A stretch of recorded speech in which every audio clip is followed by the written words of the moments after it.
how full did your battery get? You know, and so it can help you prioritise how to use that energy you've gathered. And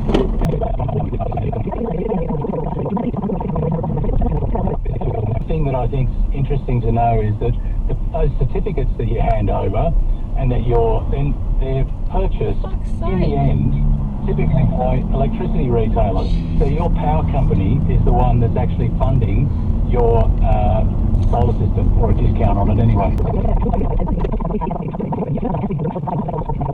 And you mount them almost flat and facing what seems to be strange directions.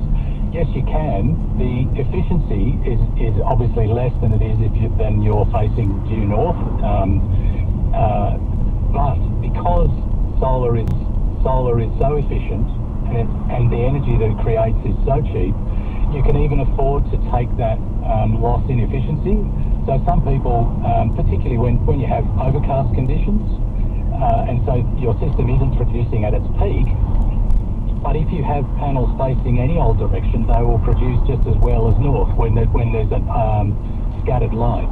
So in fact, you can face them any which way you like, and your installer, when they're doing the design, can actually do the financial modelling on just facing everything north or facing it east and west, and perhaps even, you know, flat panels like you've just described. So it's a question of getting an experienced installer to look at the pluses and minuses and do the analysis for you. So don't rule it out. And the second part of your question was, can the shading on one panel affect all of the others?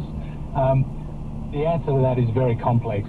It can, but inverters are much better than they were at actually managing this inefficiency.